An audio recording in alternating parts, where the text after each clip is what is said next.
Frumoși mei vărsători, bine ați venit, dragii mei! Astăzi vom face etalarea pentru luna aprilie. O vom face scurtuță, vom vorbi doar despre aspectul general al lunii și despre energia ta. Am hotărât să desprind, să dezlipesc din nou etalările și să le fac pe bucăți pentru că am primit sugestii să fac etalări mai scurte, dar nu putem să facem etalări scurte vorbind despre atât de multe lucruri. Însă, în următoarele zile vom vorbi despre iubire, apoi vom vorbi despre bani și așa mai departe, da? Nu este singurul motiv pentru care le-am dezlipit, ci pentru că vreau să vin și cu informații astrologice, pentru că se întâmplă multe lucruri și vreau să rămâneți informați din acest punct de vedere. Rămâneți pe aproape pentru că în următoarele zile voi posta un material despre Lilith în Scorpion, care va intra pe data de 27 martie, așadar vă aștept lângă mine să vedeți cam ce ne așteaptă, că este o altă energie potentă care se activează în fiecare dintre noi. Hai să vedem. Începem cu aspectul general al lunii sau energia lunii pentru toți cei care aveți soare, lună, ascendent sau Venus în Vărsător. Luna aprilie. Ok. 3 cărți și pentru voi la câteva zodii au sărit câte 3 cărți. Hai să vedem. Conexiune, o idee bună aici și dialog intern.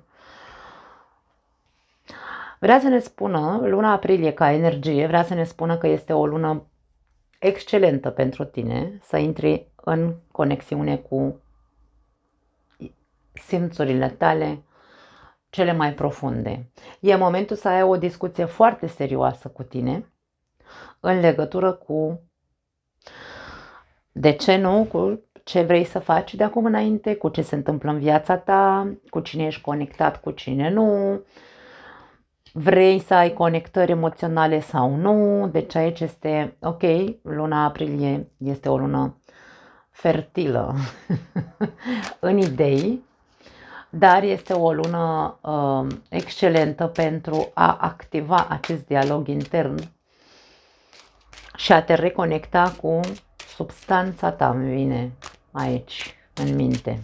Interesante mesaje. Hai să vedem la ce se referă. Ia uite, Marea Preoteasă. Lumea. 2 arcane majore și 2 de monede. Ok, tu ai de evaluat o situație aici, o situație pe care trebuie să o închizi. În luna aprilie este momentul oportun, îmi vine să spun, să închei o situație care îți împiedică o creștere, îmi vine să zic aici.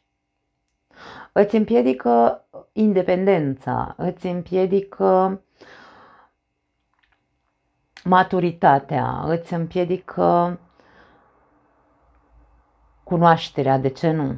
Și aici nu e vorba de a lua o decizie să rupi o relație, nu cred că e despre asta, însă tu aici, luna aprilie este un moment de decizie, este o lună de decizie. E ca și cum nu mai trece de luna aprilie să nu iei decizia de a finaliza ceva. Ori trebuie să duci un proces intern, spiritual, cu tine, până la capăt, pentru că poate nu l-ai dus. O creștere, că e spirituală, că e dezvoltare personală, că ai făcut, nu știu, ai învățat ceva, nu contează, cursuri, de ce nu? Trebuie să duci până la capăt în această lună. Dar aș spune că luna aprilie vine și spune, ok, stai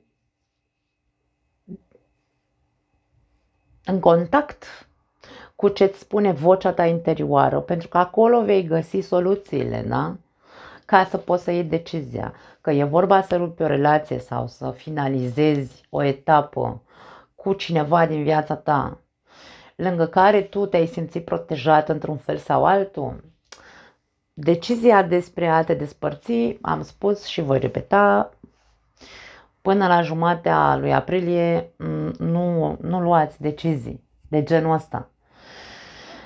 E posibil să trebuiască să te gândești foarte bine, să trebuiască să regândești și să vezi ce spune acest dialog intern despre această conexiune?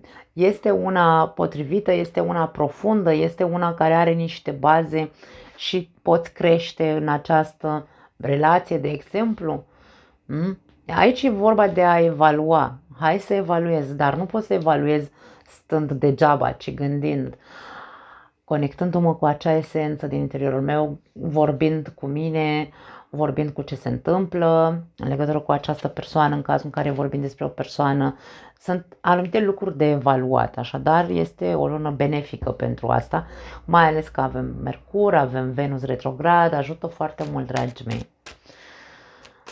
Pentru că aici este vorba despre o chestie personală care, dacă tu nu închizi un anume capitol din viața ta, nu reușești să ajungi, că e cu cineva, că e cu un tipar de comportament sau ce-o fi un eveniment, îți împiedici creșterea și, cum am zis, maturizarea, îmi vine să zic. Da? Hai să vedem care este energia ta în această perioadă. S-au întors foarte multe cărți. Rege de spade, energia ta este bună, aici te avem pe tine, vărsătorule, un semn de aer, o persoană calculată, o persoană pragmatică, o persoană cu mintea rece, cum se zice, da, cu gândurile foarte, cum spun, așa ca la carte, domne. Energia ta este una care te reprezintă. Atenție la defensivă. Hai să vedem ce clarificări ies. Caleașca.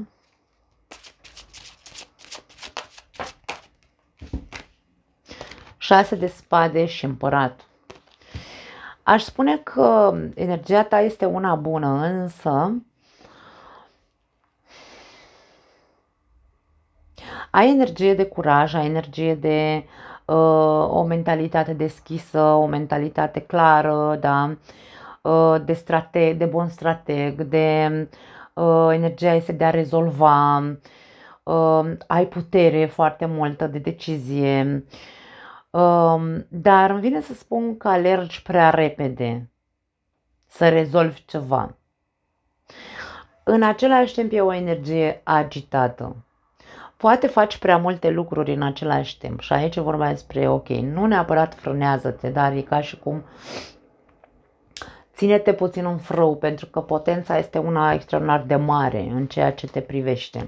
Energia ta e foarte, foarte potentă. Avem un 6 de spade, care ne spune că în trecutul tău probabil ai mai avut energii de genul ăsta și când ai fost atât de potent, poate că ai provocat nu stări, nu traume sau așa, dar ai agitat multe ape. Așadar, e ca și cum fii cu picioarele pe pământ, cu mintea clară, dacă ai ceva de rezolvat, da, scoate acel curaj pe care îl ai în tine să rezolvi. Dar mare grijă, pentru că aici avem ego. De ce spun ego la toate trei? În primul rând pentru că ăsta stă în defensivă și se protejează, da? În cazul în care ai o energie de protecție, în cazul în care te simți atacat, ataci și tu. Caleașca este o energie de putere, de curaj și de o minte foarte iute, da? Și împăratul e împărat. Împăratul poate fi tiranic, este foarte pentru el într-un fel sau altul, pe teritoriul lui, el e pe tronul lui, este rece, are această armură, da? Deci te ascunzi probabil sub o armură de putere și poți să ajungi să-ți faci rău inclusiv ție, adică să-ți produci singur anumite,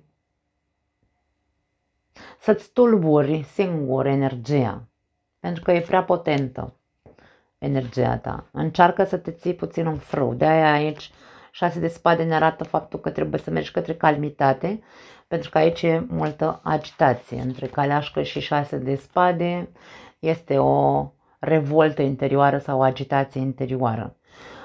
Poate că ai dreptate. De ce să fie atât de agitat? Da? Că aici e vorba despre, ok, eu am mintea limpede și știu, Doamne, situația asta mă agită, trebuie să o rezolv. Pun piciorul în prag aici, însă împăratul trebuie să îl înțelegem că este și o energie constructivă care ne spune că trebuie să ne asumăm ceea ce vrem să facem și dacă vrem să rezolvăm ceva să fie